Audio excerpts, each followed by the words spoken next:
Good morning दोस्तों। ये आपने खूबसूरत जगह देखी। मैं इस समय लारजी में हूँ। लारजी हिमाचल प्रदेश में तीर्थन वैली की यहाँ से शुरुआत होती है।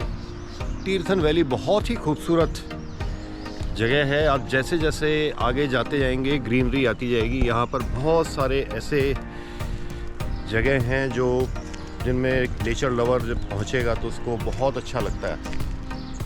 आज मेरा प्रोग्राम भी है, लेकिन मैं तीर्थन वैली ना जाके मेरा प्लान पांगी वैली जाने का है। और पांगी वैली चंबा में है, तहसील है, बहुत सुंदर और बहुत रिमोट एरिया है। यहाँ की सुंदरता के बारे में मैं आगे आपको वीडियो में बताता रहूँगा। मैं गया तो नहीं हूँ, लेकिन मैं आपसे शेयर करता रहूँगा। और मैं रात को यहाँ पर हमने अपना टेंट लगाया था। बेसिकली ये PWD का एक गेस्ट हाउस है। ये देखिए कितनी खूबसूरत बिल्डिंग है। इसका स्ट्रक्चर देखिए आप। अंग्रेज़ों के ज़माने में ये बनी थी और इसमें रेनोवेशन से थोड़ा बहुत बदलाव हुआ है, लेकिन इसके जो मेन स्ट्रक्चर है वही अभी भी पुराना है। यहाँ हम रात को आए तो हमारे को अकोमोडेट कर लिया था। यहाँ के लोग बहुत अच्छे हैं, उन्होंने बहुत कोऑपरेट किया हमारे को। रात का एक्सपीरियंस बहुत ज़बरदस्त था। हमने नाइट कैंपिंग की, बहुत दिनों बाद नाइट कैंपिंग की, तो एक उसका अलग ही थ्रिल था।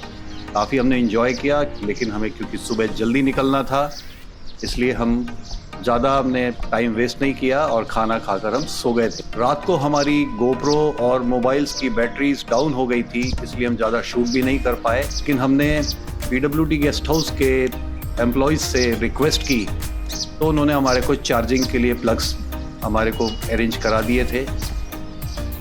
ये आप सामने रोड देख रहे हैं, ये तीर्थन वैली के लिए यहाँ से बंजार, सैंज वगैरह सब आप इस तरफ से जा सकते हैं। और हिमाचल रोडवेज़ की बसेस की सर्विस आपको हर जगह ले जा सकती है।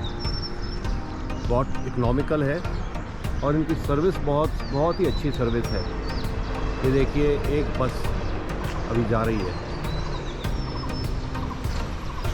टूरिस्ट का आना यहाँ पर शुरू हो गया है। कल मैंने यहाँ पर रश देखा थोड़ा, लेकिन इस एरिया में आने के बाद थोड़ा मुझे पीस नज़र आई है।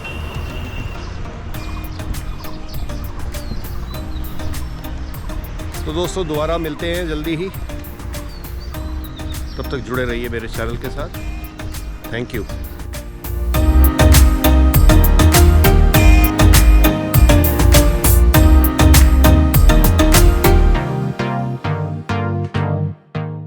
लीजिए, हम मनाली की रोड पर उतर चुके हैं और अब हमारा डेस्टिनेशन लाहौल स्पीति और पांगी वैली है।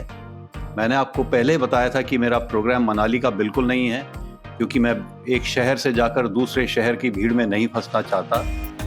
मेरा एक तो शौक नेचर में रहने का है और मैं ऐसी जगह ही जाना पसंद करता हूँ। और ऐसे में मेरे को पांगी वैली और लाहौल स्पीति वैली एकदम बहुत ज़्यादा अट्रैक्ट कर रही है। मेरा मन कर रहा है कि मैं तुरंत वहाँ पहुँच जाऊँ।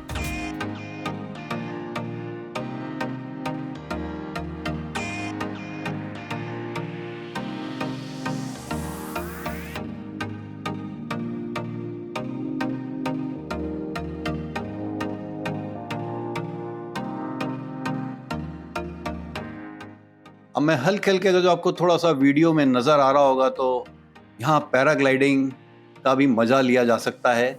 मेरे कैमरे में मुझे कम से कम 1, 2, 3, 4, 5 पैराग्लाइडिंग करते हुए लोग नज़र आ रहे हैं।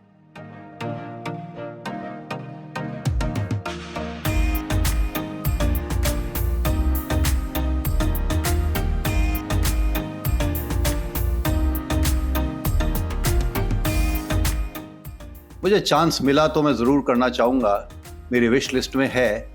इसके लिए मेरे को बीरबिलिंग जाना होगा।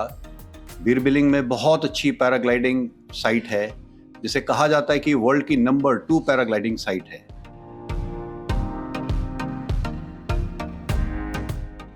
सुबह का सफ़र है तो बहुत ज़्यादा फ्रेशनेस फीलिंग हो रही है। और मैं आसपास के पूरे वेदर में, आप ये वीडियो में देख रहे होंगे, खूबसूरत पहाड़, पीछे छोटे छोटे कुछ टुकड़े मेरे को बर्फ से ढके हुए पहाड़ों के भी नजर आ रहे हैं। सुबह की ड्राइविंग का मजा अलग ही है।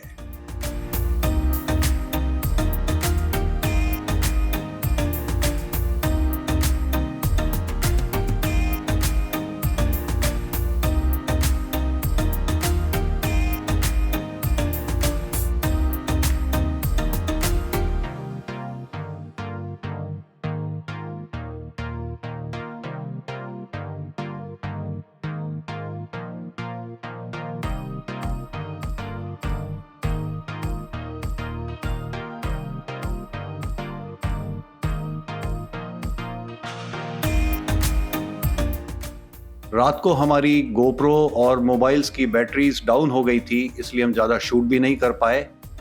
लेकिन हमने PWD गेस्ट हाउस के एम्प्लॉयज़ से रिक्वेस्ट की तो उन्होंने हमारे को चार्जिंग के लिए प्लग्स हमारे को अरेंज करा दिए थे, और मैं उनको बार बार थैंक्स करूँगा कि उनकी हेल्प के बिना हम ये वाला सीरीज़ नहीं बना सकते थे। क्योंकि जब आप ट्रैवल में होते हैं, सबसे ज़्यादा आपके सामने चैलेंज आपके गैजेट्स की चार्जिंग का होता है।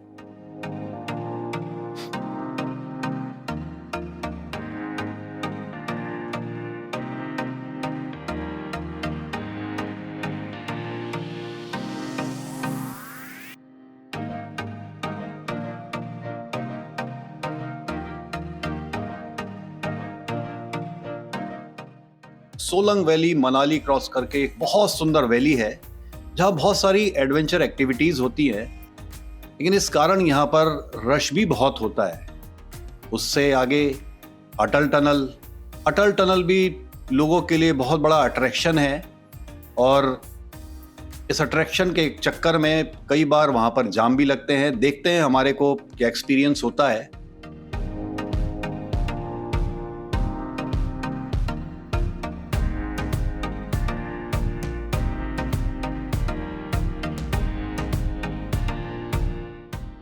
यहाँ रोड साइड पर आप सोलंग वैली में जब गुजरते हैं तो आपको रोड साइड पर ऐसे ईटिंग जॉइंट्स मिल जाते हैं, ये मोबाइल ट्रक्स वाले। यहाँ पे वेरियस एक्टिविटीज़ आपको देखने को मिल जाती है यहाँ पे, क्योंकि टूरिस्ट इस तरफ काफ़ी आता है।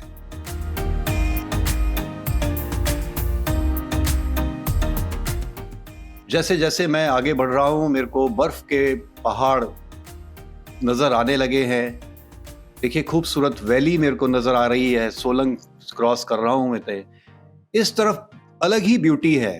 मतलब मनाली से पहले की अलग ब्यूटी है। अगर जो आप इस तरफ क्रॉस करेंगे, मनाली क्रॉस करते ही सोलंग वैली की तरफ जब आप जाते हैं, तो उसकी अलग ही ब्यूटी है। यही पहाड़ों का मज़ा है, पल पल बदलते हैं यहाँ पर वादियों के रंग रूप। ज़बरदस्त एक्सपीरियंस होता है। इस एरिया में स्कीइंग काफ़ी होती है, और इंटरनेशनल लेवल पर यहाँ पर कुछ ऐसे इवेंट्स भी होते हैं जिसमें बाहर से स्कीइंग करने वाले लोगों की टीमें यहाँ पर आके लंबे समय तक रहती हैं। स्कीइंग मैंने कभी की नहीं है, लेकिन मुझे अट्रैक्ट बहुत करती है। ये बहुत ही स्किल्ड एक, मैं इसे काम कहूँगा। सोनू, मैं और डॉक्टर कुलदीप पन्नू अभी हम यही डिस्कस कर रहे थे कि दोस्तों, जब आप घूमने निकलते हैं तो ये सोचते हैं कि हमें बहुत ज़्यादा चीज़ों को, ऐसी चीज़ों को एक्सप्लोर करना है जो हमारे लिए एक लाइफ टाइम एक्सपीरियंस हो जाए।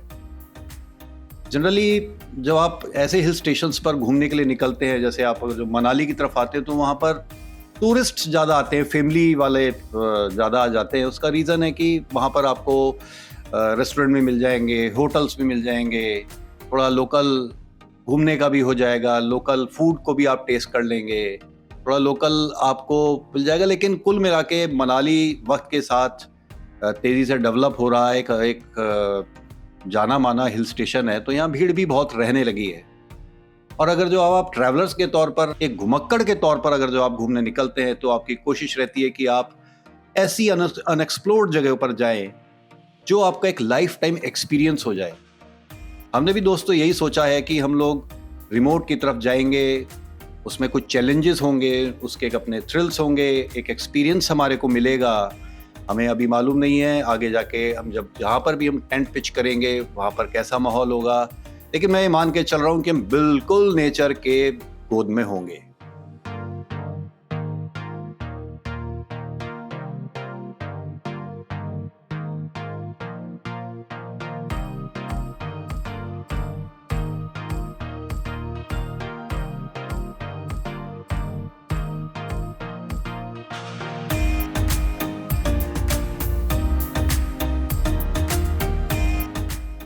जैसे जैसे हम आगे बढ़ रहे हैं तो ग्रीनरी और ब्यूटी का जबरदस्त नज़ारा देखने को मिल रहा है।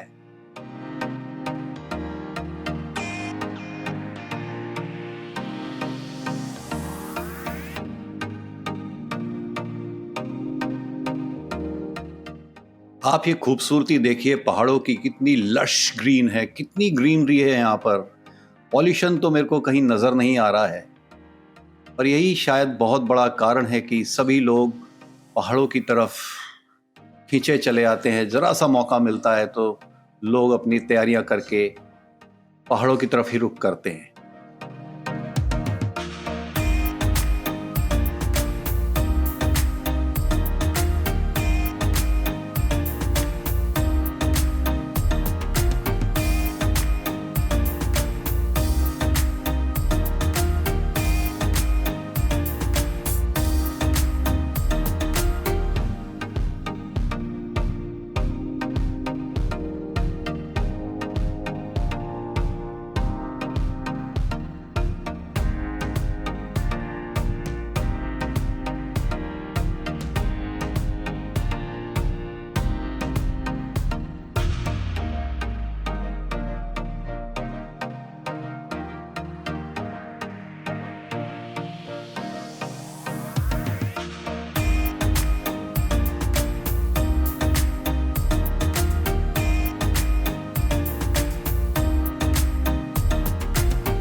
दोस्तों, एक चीज़ और मैं आपसे कहना चाहूँगा, जो हमारा का एक्सपीरियंस है वो मैं आपसे शेयर करूँ, क्योंकि अगर जो आपका भी प्रोग्राम मनाली क्रॉस कर के अटल टनल की तरफ और उससे आगे जाने का प्रोग्राम है, तो ये शायद अपडेट आपके लिए बहुत इम्पॉर्टेंट है। अटल टनल पर जो लोग ये सोचते हैं कि वो गैस के सिलेंडर अपनी गाड़ी में रख के ले जाएंगे, तो वो बिल्कुल गलत है, क्योंकि अटल टनल पर बहुत ज़्यादा सिक्योरिटी है और सिक्योरिटी रीज़न से वहाँ पर हर गाड़ी की चेकिंग होती है और वहाँ पर सिलेंडर्स अलाउड नहीं होते हैं। हमें ये बताया गया था कि अगर जो हमारे को सिलेंडर कैरी करना है तो वहाँ पर फायर डिपार्टमेंट की गाड़ी टनल के अंदर से क्रॉस करती है, आप उनसे रिक्वेस्ट कर सकते हैं तो आपके सिलेंडर को दूसरे एंड तक पहुँचा देगी। हमें क्योंकि इसकी नॉलेज नहीं थी, इसलिए हमारे को सिलेंडर वहीं पर छोड़ना पड़ा और इसी के कारण हमारा प्रोग्राम बहुत ज़्यादा चौपट होता हुआ नज़र आया। हमारे सामने सबसे बड़ा चैलेंज ये हो गया था कि अब हम आगे जाके जो हमने जैसा कि प्लानिंग की थी कि हम खुद की कुकिंग करेंगे और टेंटिंग में रहेंगे, तो टेंट्स तो हमारे साथ है, लेकिन सिलेंडर ना होने के कारण अब हमारे को ये सोचना पड़ेगा कि हमें आगे क्या करना है। इसलिए दोस्तों, आप भी जब कभी आएँ तो इस चीज़ का हमेशा ध्यान रखें कि आप सिलेंडर कोई कैरी ना करें। तो दोस्तों, हम अटल टनल क्रॉस कर रहे हैं और अब हम एक नई दुनिया में एंटर कर रहे हैं और इसके साथ ही मैं आपका भी स्वागत कर रहा हूं इस नई दुनिया में।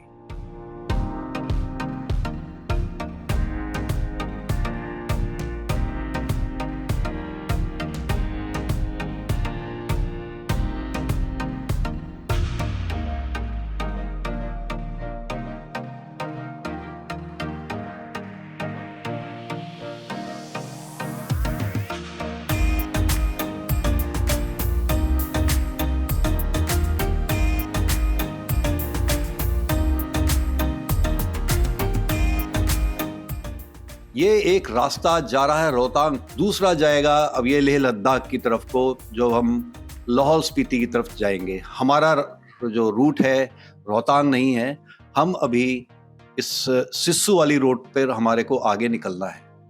चलिए दोस्तों, नेक्स्ट वीडियो में आपसे मैं दोबारा मिलूंगा। जल्दी ही वो वीडियो आएगा, इसलिए आप चैनल के साथ कनेक्टेड रहें। Thank you.